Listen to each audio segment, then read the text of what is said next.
from the same place, that make the same trip on the same ship. So we must push one common intention, it's for a better life in the region, for we women and we children. That must be the ambition of the Caribbean and the Caribbean and the Caribbean.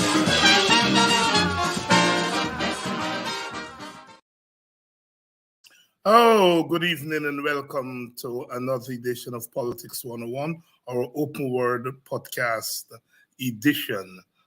Good evening to all of you. Welcome to the program, whether you're joining us from Guyana or you're joining us from the wider Caribbean, North America. Welcome.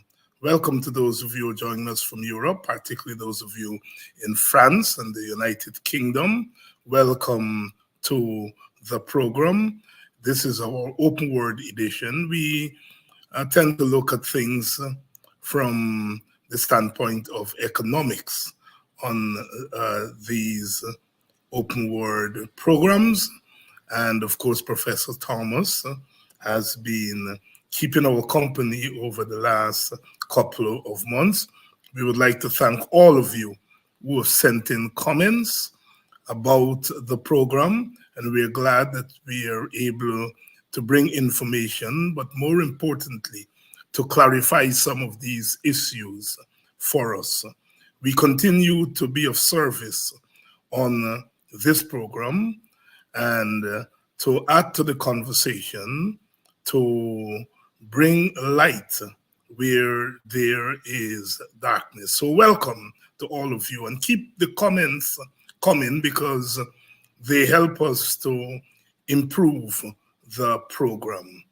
Well, there is lots been happening on the political and economic front. Of course, front and center is the Venezuelan issue. Venezuela has become quite aggressive in recent weeks, prompting lots of conversation in and out of Guyana. Certainly the government of Guyana and the official opposition have met, and they're speaking with one voice on this issue of Guyana's sovereignty. It's an old issue, settled in 1899. Venezuela respected that settlement up until the early 1960s as Guyana was moving towards independence. Venezuela then raised concerns about that 1899 arbitration. The matter is before the International Court of Justice, the ICJ, and all the experts are saying that the case is closed. The case was closed in 1899. Well, since Guyana has become a petro state, the Venezuelans have upped the ante. And the thing is, it's that both the major political players in Venezuela are at one on this issue. In fact, the present opposition, it should be observed, tend to be more hawkish than the ruling party. The fact of the matter is that what is at stake is Guyana's oil and all the other mineral resources in the Essequibo region. Venezuela is after that. And in recent times with the recent auction of the oil blocks, we saw Venezuela again, as they say, began saber rattling. What's all this about? This new upsurge. There is talk about a referendum in Venezuela on whether this territory belonged to them. The Venezuelan government has asked to meet with the Guyana government. Well, bilateral talks, I'm sure, were sounded out in the beginning, and it's the failure of bilateral talks that led the matter to go as far as the ICJ.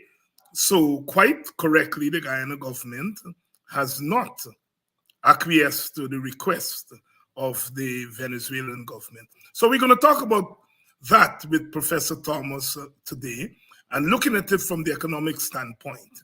What does this mean for Guyana's oil and gas industry? What does it mean for the geopolitical? Because all of this is part of the geopolitics.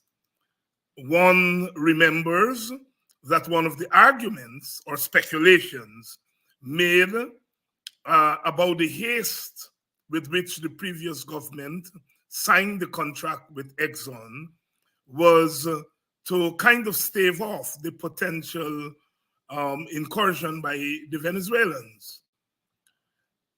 We must ask the question, why now again?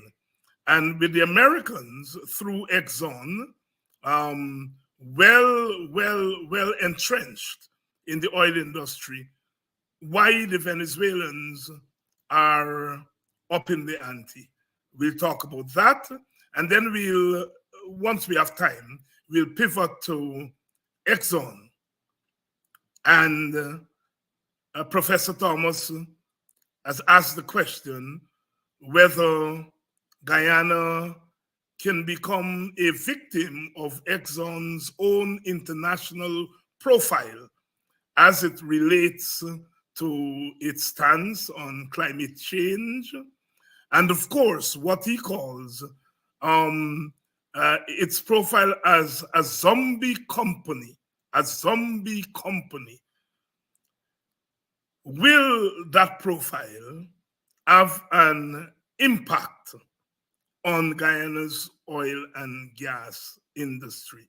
Exxon, of course, is the leading investor, the leading company. I take back the investor, because Guyana reminded us a few weeks ago that the leading investor is the Guyanese people. But certainly the leading foreign company in the industry is Exxon.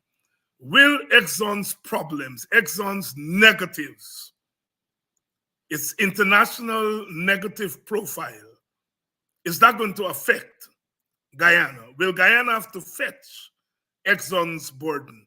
These are not the questions Professor Thomas is going to get into with us. So again, welcome all of you. Welcome all of you to Politics 101. Let's bring in Professor Thomas right away. Professor Thomas, how are you? Good evening, David. I'm fine. Thanks. Okay. Professor, you heard my introduction there about Venezuela, and whether one is looking at it from pure politics, or whether one is looking at it from the standpoint of the political economy, or just from the standpoint of economics. Certainly the Venezuela claim is central. Let's start. Are you surprised that in recent times the Venezuelans have upped the ante? No, not at all, David. I have written at least two sets of articles in my regular column on the Venezuelan issue. And I consider the Venezuelan threat to be an existential threat to Guyana's oil and gas sector. So it's a serious threat. I mean, we talk about it as an important windfall that can remove our people out of poverty. And equally, we have to face the reality that the Venezuelan actions can make all of that disappear. Whether it gets control of the oil for itself, or whether it scares off investors, leaving the oil in the ground that some people are wishing and calling for in Guyana, the environmentalists, that might be the outcome. And that, I think, would be an existential threat that we cannot overcome. So the stakes are extremely high. I think the problem the government has faced, in the articles I wrote before, I thought that out of pure happenstance, it ended up with ExxonMobil being the lead contractor in a group that included CNOOC, which is a Chinese company. So we had two important global players, China and America on our side, implicit in the ownership of the oil that we leased to them under the PSA that we have with ExxonMobil as the contractor. And therefore, we had some important geopolitical strength on the matter. I think that once we agreed to go to the some blocks, it had to be anticipated. And of course, I recognizing the dangers of this, didn't want to articulate it in the public before. When you go to the auction blocks and you begin to widen the circle of owners of the oil, reaching into the European Union by trying to get Total involved, reaching into the Middle Eastern powers by threatening to get some of the Middle Eastern oil states, petrol states, involved in our local oil, it might give the appearance, and I don't want to have to say this, let's be treated as if we're making attempts to sort of set up a situation against Venezuela, because that was never my view of it. That once we began to do that, it would begin to look as if we are deliberately trying to create situations to militarize the influence of Venezuela on the claim, and at the same time to widen the basis of the international conflict over the claim. I thought it was a very wise thing to do, but the government fell for the noise and nonsense. The people baited them into the local establishment that is against the oil industry, baited them into going into the blocks to show their transparency, quote unquote. And out of the noise came a lot of nonsense. Because in the end now, they've created a situation where the Venezuelan political class could sell it to the Venezuelans that we are undertaking an effort to circumvent the strains under which the present agreement is subject by inviting other territories to become parties to this conflict. And this is a situation I did not want to happen. But of course, you can't articulate such a view because then you're giving fodder to the enemy. But the government, trying to please the gallery, decided to give to the auction without thinking through what it meant for the geopolitics of the oil. And I didn't want to have to say it or warn them, because once they were in knowledge of it, public knowledge of it, it would look as if it's deliberate. So it's a very complicated situation now that has emerged. Yeah, Professor, I want you to spend a little bit more time on the auction and what you're saying, that the way the government went about it, it might have been a mistake. Elaborate on that. Elaborate on that. The government, put another way, how would you have gone about it in the circumstances? Well, I don't want to say how I would have done it, because that in itself is given fodder to the enemy. Because I think Venezuela are our enemies on this particular matter. And we have to be tactful and we have to be strategic. We can't create a situation that allows Venezuela to tell its people that the government has consciously gone to audit the oil block, not auditing, auction the oil blocks, so as to widen the encirclement of Venezuela on the matter and to isolate them internationally. We have to be wiser than that. And there's some things you do in public and some things you do in private. But the government never consults with anybody other than itself. And even among themselves, they only consult with a few. The others follow directions. And so they walk right into the trap, which I'm surprised that it took so long to become manifest. Because it starts from the early days of the attempts to open up the oil block bids. There would have been some saber rattling. I had a feeling that some of the oil companies who might be bidding might have been worried about the existential threat that I spoke about at the beginning of the this conversation. But a government is put in power to govern, and they have to show the wisdom, the diplomacy, the deftness, and the cleverness to defend the interests of Guyana. So they've left us exposed now to such belligerence. We can say Venezuela can shout high and shout low, make all sorts of noise, it will affect us. But we don't want to live in an atmosphere in which the tensions are rising at the same time that we are trying to propel ourselves into a situation where we can try to get rid of our poverty, and where the window of opportunity for the export of oil and gas is narrowing. So the complications of what appears to be a simple oversight or just a casual move to oil blocks, because people are telling you and teasing you and inciting you with noise about the boisterous noise about how we have rackets going on, and that is why this is the situation. Has created another difficulty for us, which I think we have to try and plot a way out of. So that's my view. Yes, Professor Thomas here making the linkage between the recent public auction and the saber rattling coming from the Venezuelans.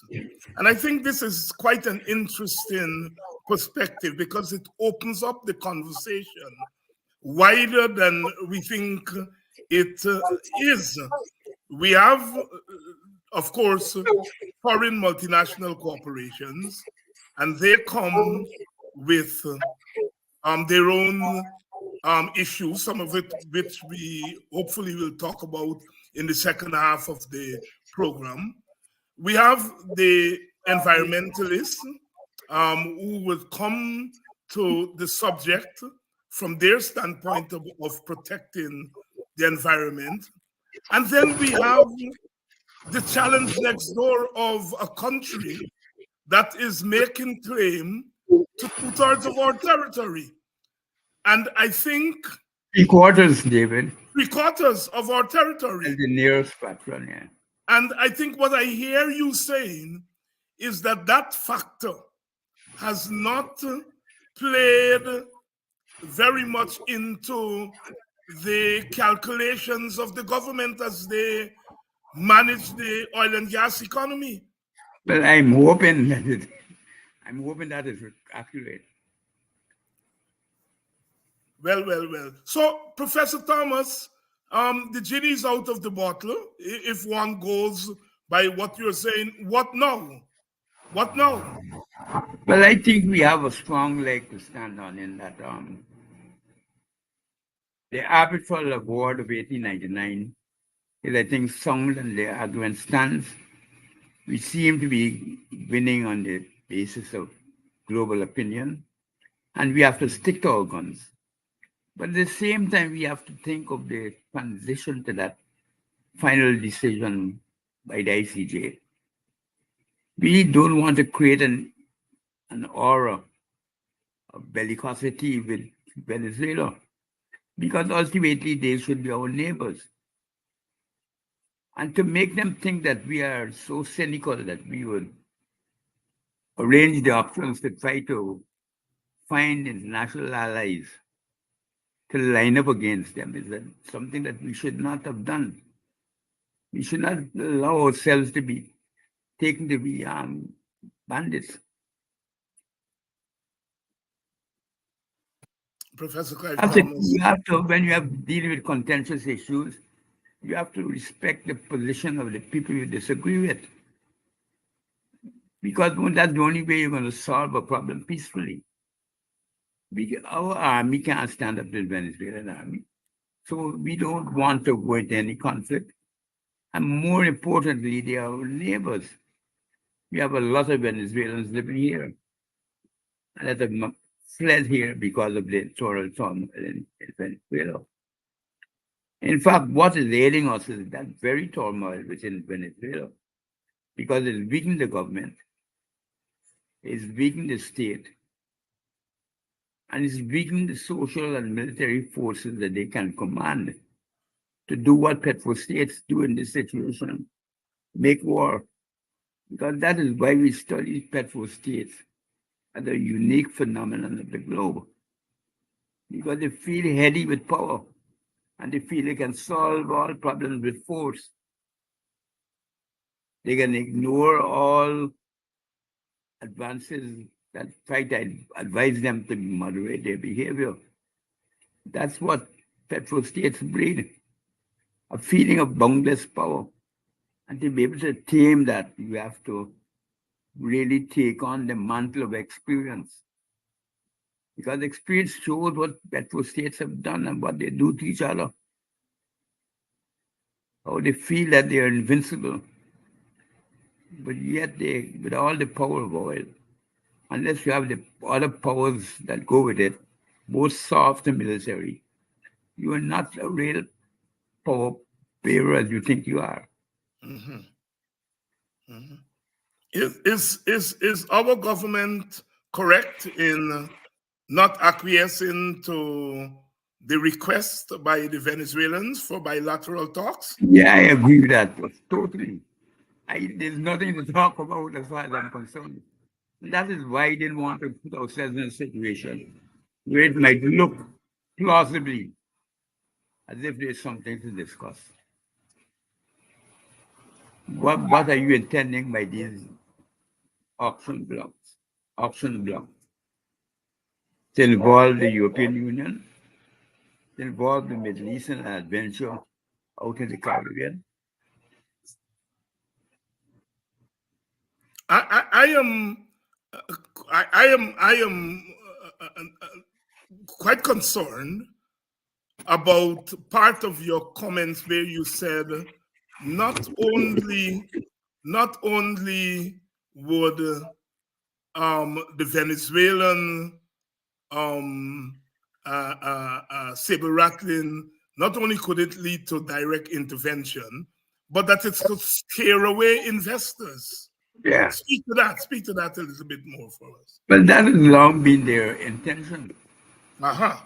From the very beginning, they tried to scare away investors into the hydropower because they were fearful that they would have sunk costs in the territory that they claim, and therefore run the risk of losing a lot of capital worked.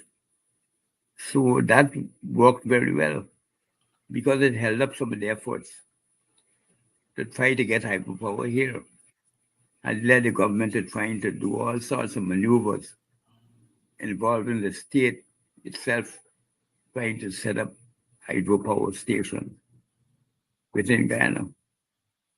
Instead of relying on foreign capital and allowing the foreign capital to generate a return on it from the investment they made.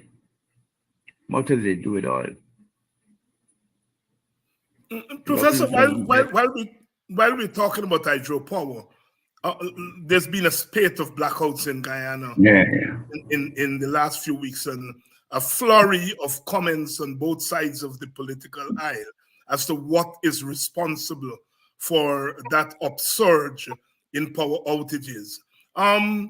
My God, I mean, almost 60 years after independence, my whole lifetime, we've been grappling with this question of blackout. We're now a petrol state. What's going on? What's going on here?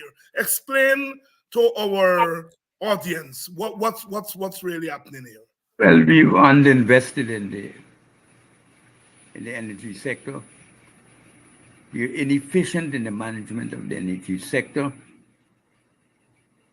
We don't involve the citizens in the production of energy in any meaningful way, except when we come to some big decision. They have no stake in the processes by which the energy is generated. The companies don't even want to encourage their own staff within the agencies to listen to public complaints. You know, yesterday, well, you probably heard about it. We didn't have power for at least 6 hours on the stretch yesterday afternoon. I think from sometime just before midday until just before 6. And that is what I was suffering in the 1970s. Yes. And I began to say nothing changed. Professor, from an economic standpoint, how does this constant blackout affect the economy? Obviously, it affects the economy negatively, but speak a little bit for us on this program about the direct and indirect effect on production, productivity, and the overall economy. Well, energy is a vital input on every area of economic life or activity. So any shortfall or mismanagement of the energy sector has a ripple effect throughout the entire economy. It reduces productivity, that is the efficiency with which you produce services and goods. And it does all sorts of other things that are negative. Right now, today is the day since Friday where my television service was cut off. And today is fixed. My internet was off, as you know, a few weeks back. It took about 5 to 6 days to get it back in service.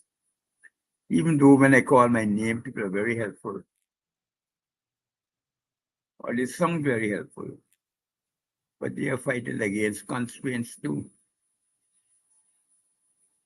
I take service from a company which has a remote that they gave to me since 2014.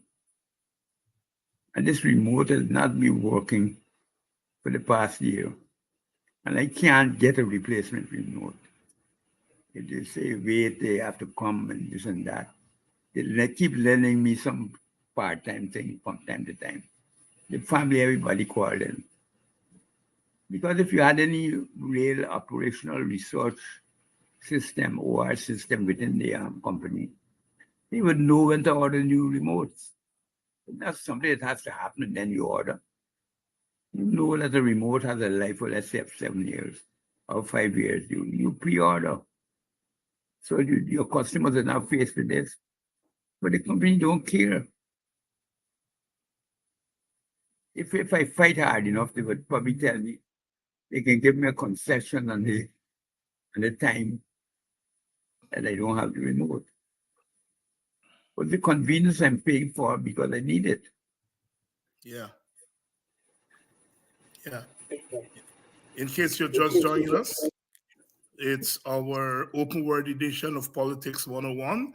We're talking about the Venezuelan threat, the recent upsurge in the rhetoric coming out of Venezuela. We're talking about the blackouts in Guyana and their impact on the overall economy of the country, the disruption to normal life in Guyana. And Professor Thomas, of course, lays the blame on the management and the lack of investment in the energy sector. Professor, the government has been saying that this gas, the sure thing, would solve the problem of energy. Is that not investment in the energy sector? They've been saying that about GPL. 20 years ago, I remember that clearly.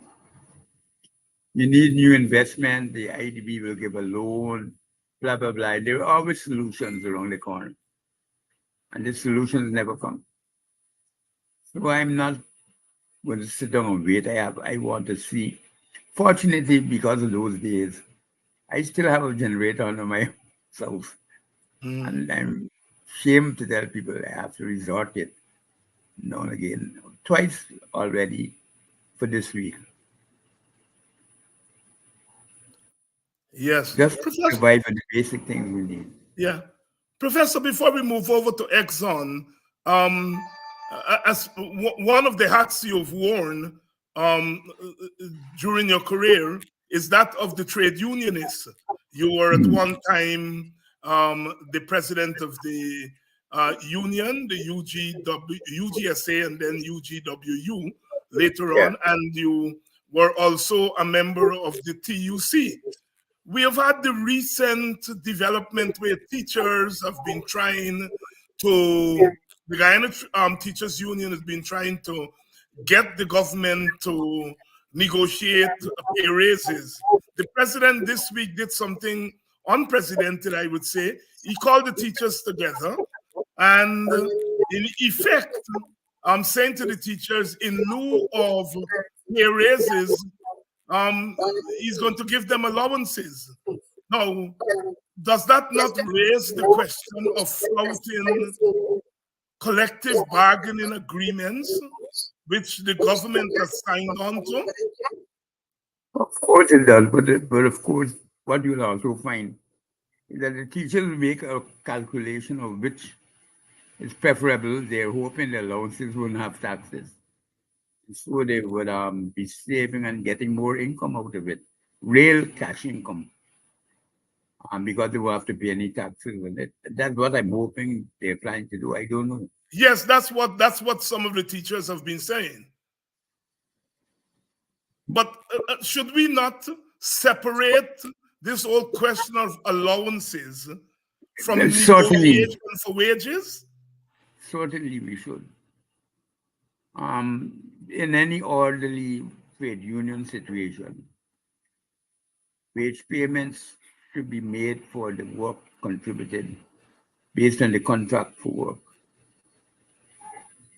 Allowances and so on are added on, but still essential because they are part of the contract. But some trade unions maybe bargain. I don't know that for this particular case. They might bargain and figure that if they get house allowances and land or whatever it is, that makes up for cash. I don't know the circumstances. I don't know if that's true. That argument I know has been made as a trade unionist. Yes, 60 years. But you see, I think that one of the difficulties which we face is that the IMF and the World Bank has definitely been recommending to the government that they don't expand public sector pay. So the paradox is that even though the government has more ability to pay teachers, any employee in the public sector, their argument is that we slow down the rate of growth of that pay because public employment is wasteful use of money compared to private employment. Mm-hmm. And so when we argue for a Buxton proposal, that is added on also the wasteful use of money. They want the payments to be going through regular social assistance mechanisms or not at all, and certainly not to government employment because they consider that to be wasteful. And there's some evidence of that because governments do have people as employed poor, give them jobs just for the sake of jobs. You have a blackwood here. I hope you don't notice it. There it is. Yes. Yeah. Professor, let's turn our attention now to Exxon. Over the last 2 weeks in your column, Guyana and the Wider World, in the Stabroek News, you have been dealing with the question of what I would loosely call Exxon's liabilities, not liabilities in terms of funds, but in terms of the global profile. Yeah.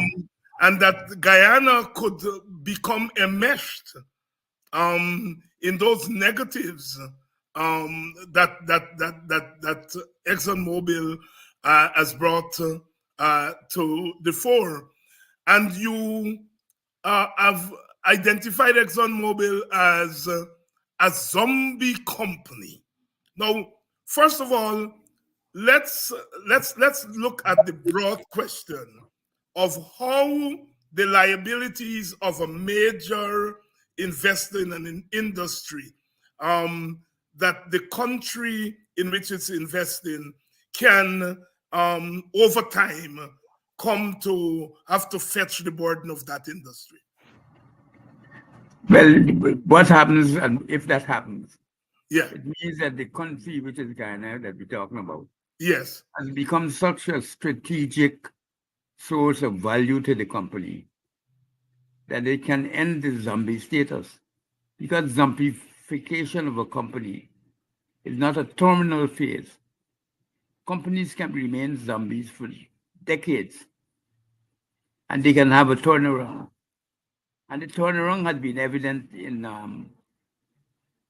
ExxonMobil since 2021 third quarter, going into 2022 and continuing now, based largely on the returns and the profits out of Guyana. From Guyana, sorry. Professor, if I may stop you, I should have asked you the question first. What is a zombie company? When one talks about a zombie company, what is a zombie company?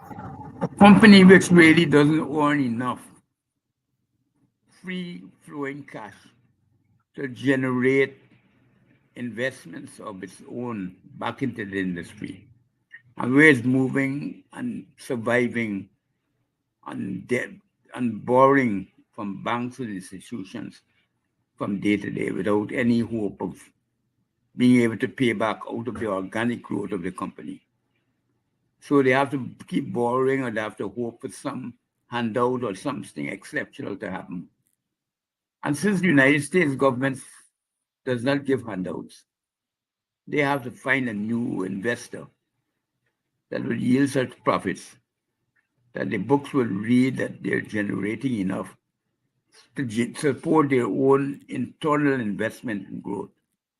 It's because companies borrow after the form in which they have their principal investments in, generate a surplus enough to invest in the company, and they borrow to add to that for further expansion of the company. But a company like Exxon lives on borrowed debt all the time. And that has been going on for many years. But in the 2020s and 2021, the third quarter, it changed. And this has been attributed to, in many cases, and I have in the articles, if you look at the back issues, I wrote a long series of the zombification of Exxon, 1.5 months.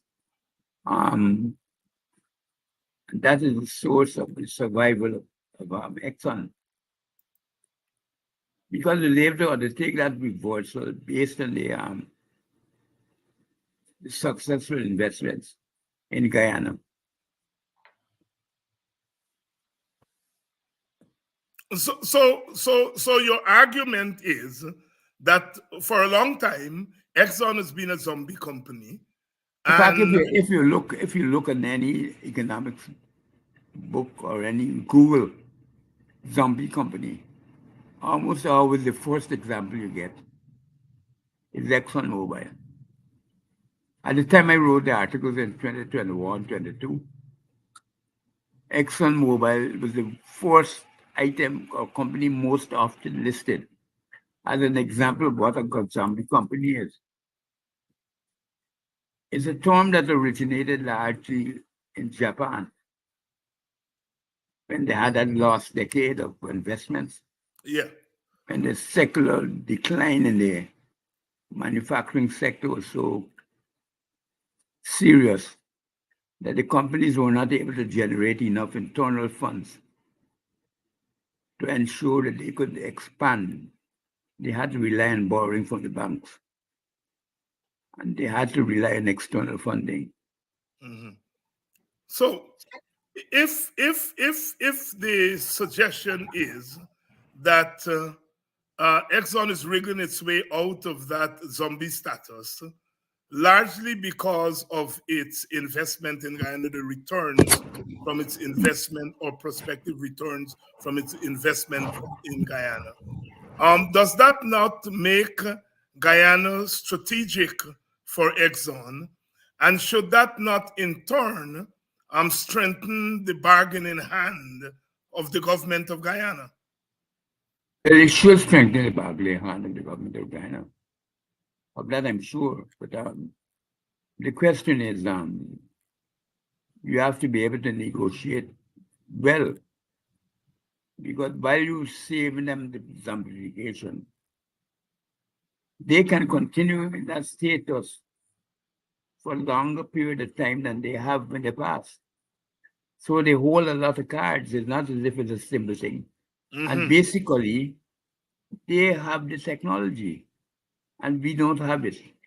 They have the scale of finance where we can't even bring one well to productive production. We don't have enough capital funds invested in institutions of all of Ghana to finance the operations of one well.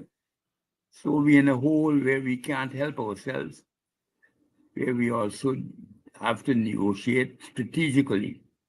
And that is why I say that we should establish a national company so that we are also thinking of strengthening our whole, going beyond that of being the contractor. You want to be a contractor and a lead operator. As Exxon, we can't become an Exxon because we don't have the operational skill. We want to be on the table where the decisions are made. We want to be able to develop the technology and or at least know about it in a much clearer way. The operational issues involved in our industry, we become completely knowledgeable of it as much as the company itself, even though we don't have the finance to be able to invest on our own, and therefore to be able to make more efficient and effective decisions. Because a lot of our decisions are made on the basis of what they report us. We have no operational expertise inside the company. And so we deal with them as a set group of operators who are sending their reports to us that we have to evaluate. And skillful as we are, and skillful as might be the help we get, that can't replace first-hand experience and being at the table when the decisions are made. And that is why it's absolutely essential, I think, for Guyana to become or to set up a national company that invests some of its resources that it generates from the blocks for financing a seat at the table. There are other operators like Hess, which is an independent operator, brings a lot of capital today, but there's also room for junior investments in the area. And I think that's what we should set about to do. Professor Clive Thomas here making the case for a national oil company, drawing attention to the fact that while Exxon is benefiting from Guyana's oil in the sense that it is moving from a zombie company that lives hand to mouth, to use a Guyanese term, to now a company that is above water, that while that may strengthen the hand of our government in bargaining, it's not as cut and dry as that, because Exxon still has the technology. It points to the complexity of this oil and gas industry, this status as a petro state, that it's not, these discourses are not as simple as some people are making them out to be. Professor, the profile of ExxonMobil as far as climate change is concerned is not one that the company would be proud of. And you are... The company may be proud of it, but it's not one. Well, yes, not one It's a that... shameful one. Put it that way, it's a shameful one. shameful one.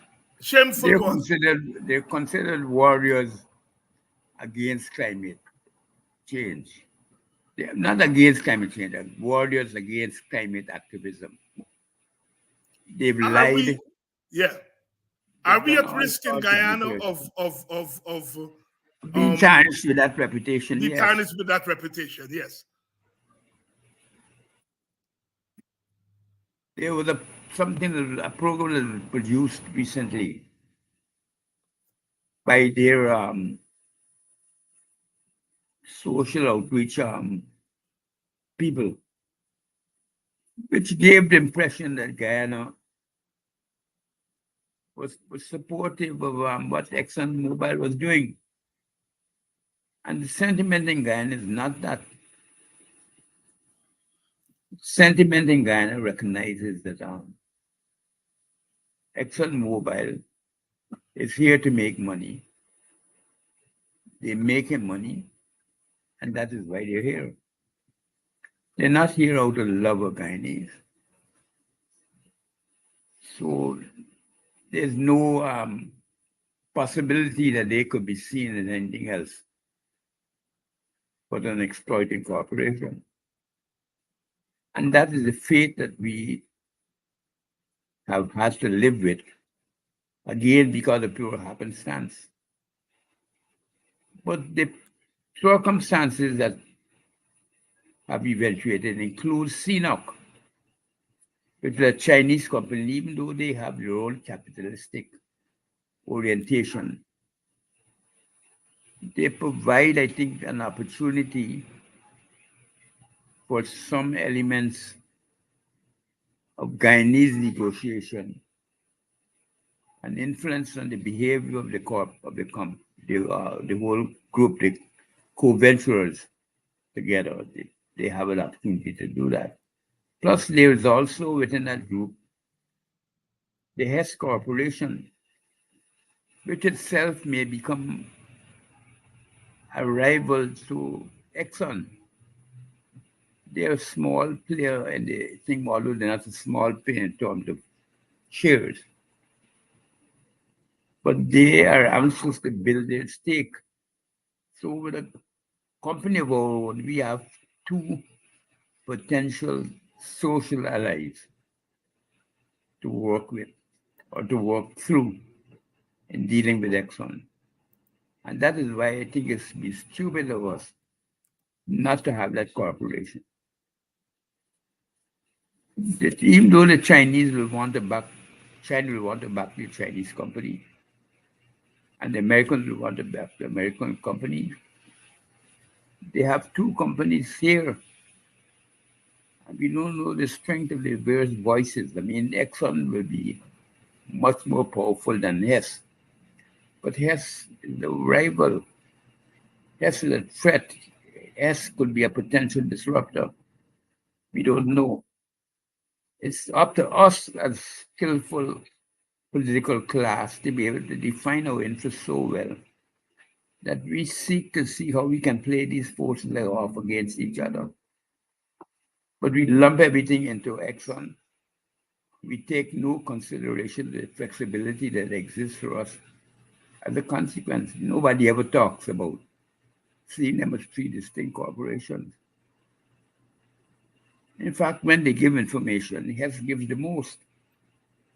But I don't think CNOC has a vested interest in secrecy. But this government has a political section in the foreign ministry. They should be negotiating with CNOC in China, Beijing, talking to them and trying to find out what is happening. Because they don't keep secrets from each other, because each other put a lot of money in. The shares are distributed where ExxonMobil is not the majority shareholder. And therefore, we have to be able to be such skillful managers of the process that we do not ignore that fact. that there's no dominant operator. There's a lead operator. And they all concede to the leadership. It's not the lead owner. And money talks. That's right. That's right. Professor Clive Thomas here, walking us through some of the issues of the day. We have been discussing Exxon and Exxon's profile, its global profile, and how that may tarnish the image of Guyana, especially when we see the way in which the government is dealing quite uncritically with Exxon, that leads some of its detractors to say that the government is in bed with Exxon and looking after the interests of Exxon as against the interests of its country. Professor Thomas has called for a national oil company to give us a bigger stake and a bigger say in the industry. The government has not addressed that issue. It seems to be reluctant to go that direction. Professor Thomas, why do you think the government is reluctant towards go in the direction of a national oil company? Well, I would imagine it's part of the common rejection of so many other things that we recommend, including the Buxton proposal. Yeah. Even though it's staring them in their face as the obvious route to go. Yes, and certainly this situation is one in which it's the management of the oil and gas industry that is at question here, that the government is not doing a good job at managing the... And there's an arrogance about it, as if only they have the right to speak of it. Yes, and that's the risk of an authoritarian culture, an authoritarian state. As the country moves towards a petrostate, they don't respect other people, though. Yeah. Professor, you have talked, you have written extensively for decades on the authoritarian state in the periphery, as you called it back in 1984 when you published that seminal work. And you saw the authoritarian state as an hindrance to economic development. Then we are now into a petro state. Do you still hold that view? I still hold that view, very much so. I mean, everything the government has done is exaggerated that style of operation in the economy. Since then, they've said clearly to the public, like it or leave it. There's no room for interaction. There's absolutely no exchange of points of view. You can have Venezuelan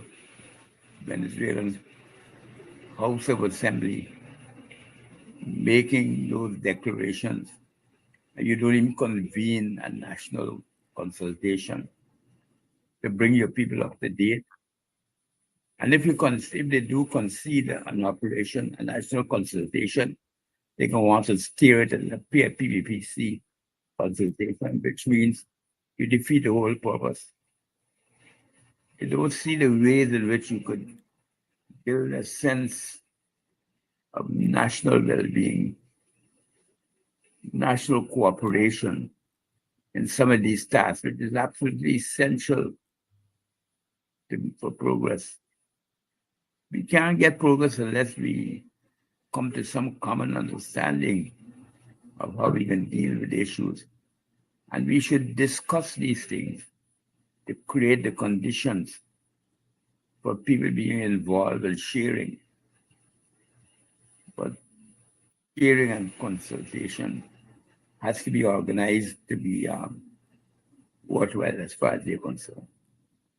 Be worthwhile as far as they're concerned. Professor, as we go out, I was hearing recently of people going into the supermarket in Guyana and seeing okras, for example, being imported from Asia. What's going on? What is going on?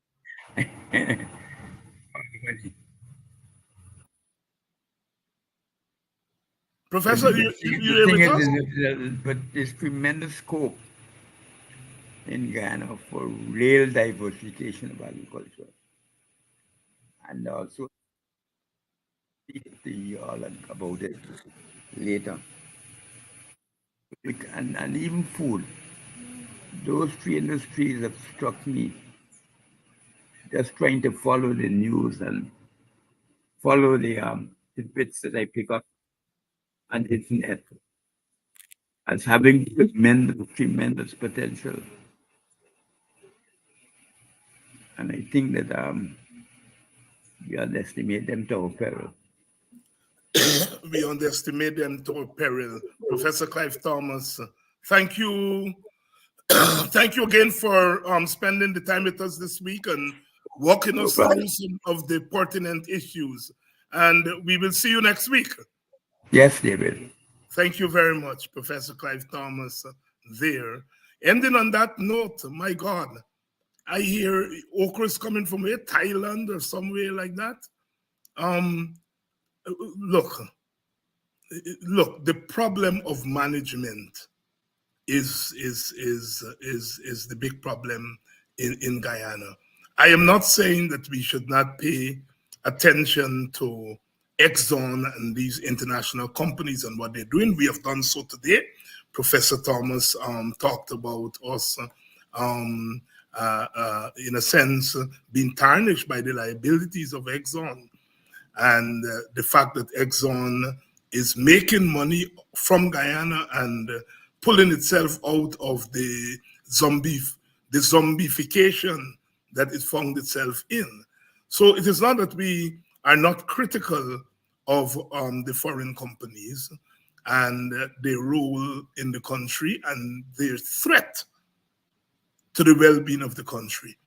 But we also believe that there should be equal attention on the way the government is managing the resources that are coming from oil.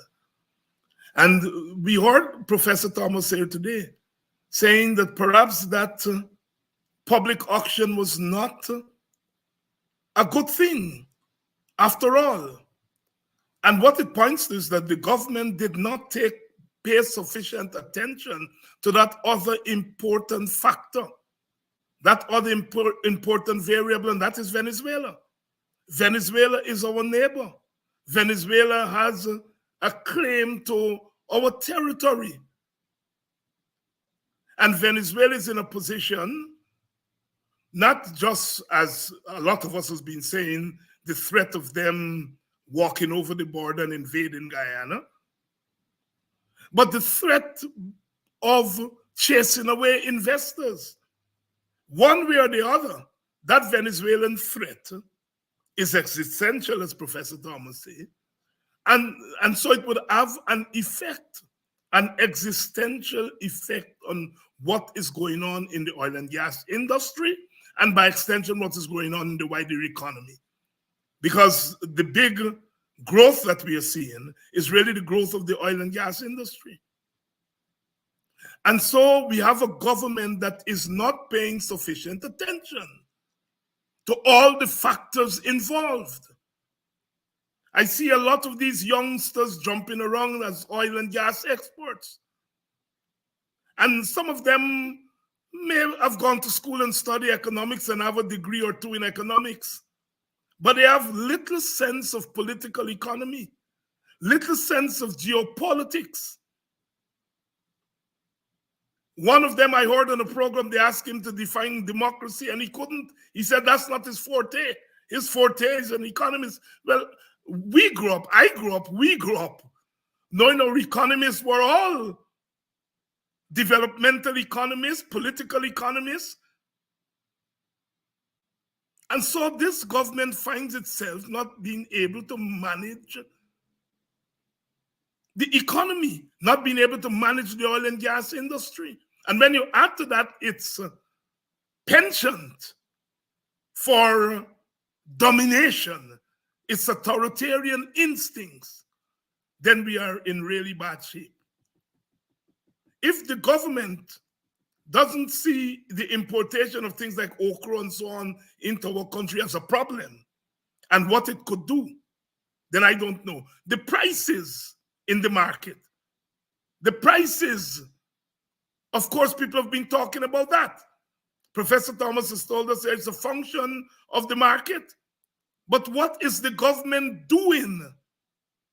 Surely the government can do things to cushion the effect of those high prices.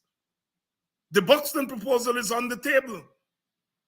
The proposal for a structured cash transfer to the people of Guyana. The government itself has admitted that going around and sharing out cash grants here and there, it's not a developmental tool. And we don't want to say that if the government is sharing out a handout here and there, that, people should not take the handouts. But we are saying that that is not a sustainable developmental path. Clearly, structured cash transfers to people, and we have the option of a conditional transfer, linking the transfer to school attendance, the attendance at health clinics, and so on, so that it's part of a larger developmental plan. I make bold to say that it is the only serious policy initiative that has been put on the table since we've become a petrol state in terms of the distributive aspect of the revenues that we're getting from oil. We are not against spending on the infrastructure. We are not against modernization in that sense. We are not against infrastructure development. But man shall not live by bread alone. A country cannot develop just by only developing its infrastructure. You have to invest equally in people. You have to invest equally in the future. We do not believe that you put money, all your money or most of your money in the bank for a rainy day. We believe that you invest that money today with the future in mind. The transfer from the transition from fossil fuel to renewables, that is investment in the future. That is investment in a rainy day. Our proposals are on the table.